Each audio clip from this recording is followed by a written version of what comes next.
안녕하세요. 책과 이야기 자유로운 풀풀입니다. 오늘은 육아서를 읽다 보면 심리서, 치유서, 그리고 자기계발서, 좀 영적인 책 이런 쪽까지 심화적으로 관심이 옮겨가기도 하는데요. 그런 책들을 읽을 때 저희가 꼭 잊으면 안 되는 점, 아이를 양육하는 엄마가 잊으면 안 되는 점을 한번 나눠보고자 해요. 육아서를 읽다가 심리책으로 진행되어 나갈 때 유의할 점입니다. 첫 번째, 나의 감정에 매몰되지 말자. 심리치유서 같은 걸 읽다 보면 나의 예전 기억들이나 과거들이 많이 떠올라요. 아이 커가는 아이를 보면서 나의 옛 과거가 떠오르기도 하고, 그런 과거들을 책과 함께 글로써 확인을 하다 보면 엄마의 감정이 평이한 상태, 어느 정도 평균적인 상태가 아니라 좀 극과 극으로 왔다 갔다 할 때가 있거든요. 그럴 때 아이는 불안함을 느낄 수 있어요. 그래서 항상 나의 감정에 매몰되지 않도록 주의해야 합니다. 나의 감정에 매몰될 때는 혼자 있을 때, 아이들이 유치원에 가거나 어디론가 갔을 때, 내가 혼자 있을 때, 혼자 운전을 할 때, 육아 퇴근을 하고 혼자 남아 있을 때, 그럴 때는 괜찮아요. 그럴 때는 눈물이 나면 울기도 하고, 또 고함을 지르고 싶으면 조용한 곳에 가서 고함을 지를 수도 있어요. 그런데 아이와 함께 있을 때 그런 책들을 읽다가 나의 감정이 격양되면 그건 엄마가 조금은 자제를 해야 합니다.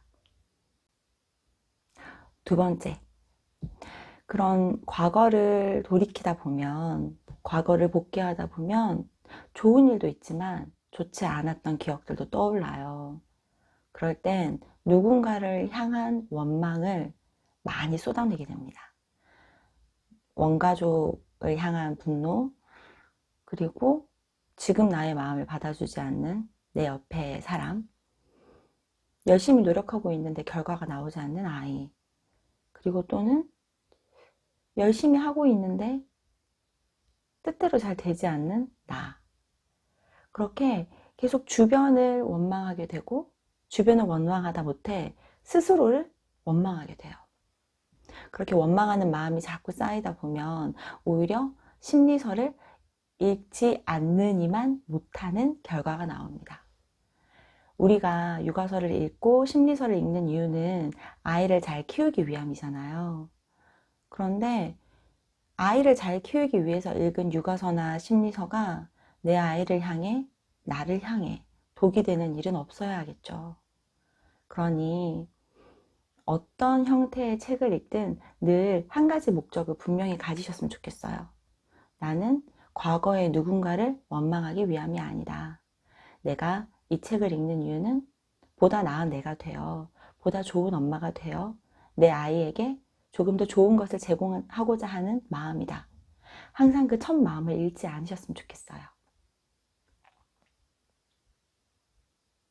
세 번째, 심리 치유서를 읽다 보면 새로운 경험들을 하게 돼요.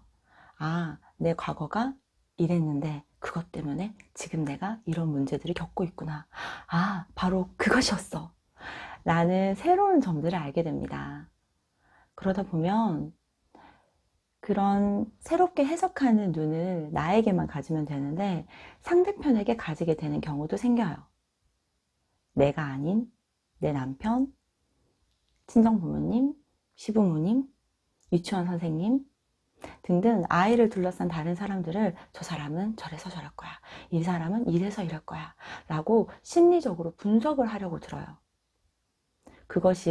그것이 진짜 내가 가진 투사인 줄 모르고 어떤 사람이 가진 그런 개선되었으면 하는 점이 실제로 개선되면 좋은 점이기도 하죠. 그런데 그게 아니라 어쩌면 그 상황을 사실대로 해석하지 못하는 내가 가진 선입견일 수 있거든요.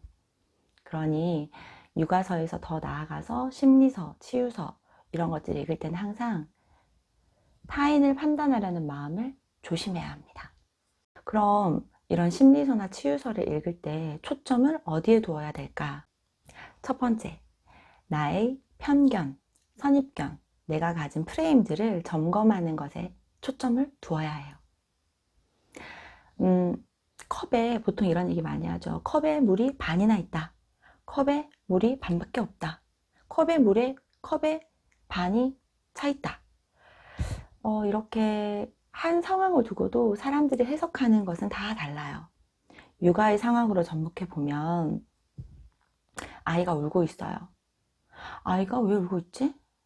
라고 생각하는 엄마가 있고, 아이가 우니까 내가 화가 나 라는 내 마음에 초점을 두는 엄마가 있고, 또는 아유 저게 또 우네 라고 외면해 버리는 엄마도 있고, 같은 상황인데 그 상황을 해석하는 눈은 다 다르거든요. 이것이 우리가 가지고 있는 생각의 패턴입니다.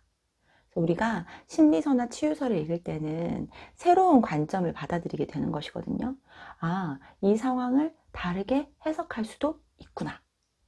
그래서 늘 심리 치유서를 읽을 때는 내가 가졌던 선입견, 편견, 프레임들을 재점검하는 기회로 가지셨으면 좋겠어요. 두 번째, 내가 가진 편견들을 알게 되었다면 이제 그 편견을 가만히 두고 볼 수가 없겠죠. 그럼 이제 그것을 어떻게 개선시켜 나가면 좋을까? 나는 어떻게 행동해야 될까? 어떻게 생각하고 움직여야 할까? 라고 어떤 식으로 나아가야 되는지 방향성에 초점을 맞추셨으면 좋겠어요. 심리서나 치유서 같은 걸 읽다 보면 나의 감정에 매몰되고 나의 과거에 매몰되어서 현재를 살아가지 못할 때가 많아요. 아이가 화를 내거나 아이가 울거나 뭔가 문제 상황이 생겼을 때 그 상황을 어떻게 해결해야 될지를 생각하면 되는데, 그러기보다 아 내가 이러니까 힘들어, 내가 이러니까 너무 아팠지, 그랬지 라고 계속 나의 감정에만 파고들기도 해요.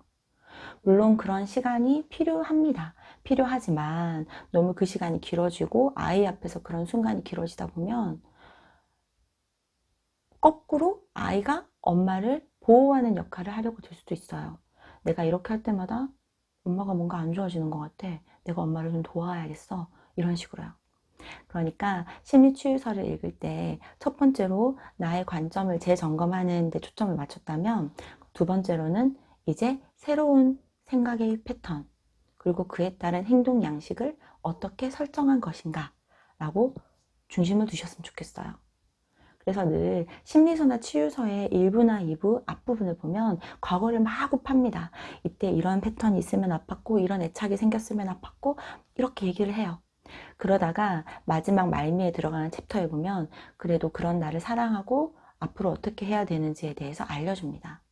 과거의 나를 어떻게 보듬고 현재를 어떻게 살아가야 하며 미래를 어떤 식으로 바라보아야 하는지도 알려주어요.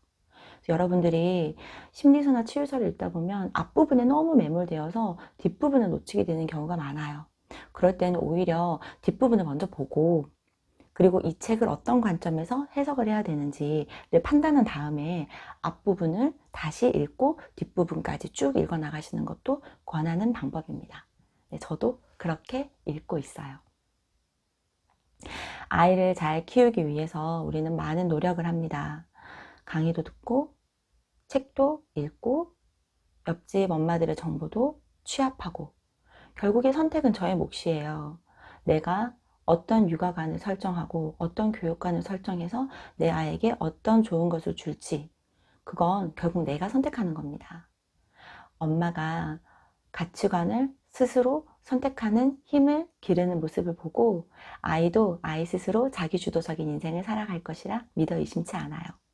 우리 과거에 매몰되지 말고 미래를 너무 걱정하면서 살지 말고 내가 할 수 있는 것, 내가 하고 싶은 것에 집중하는 현재에 살며 육아를 하기로 해요. 네, 책과 함께하는 하루의 끝, 사랑을 전합니다. 고맙습니다. 축복합니다.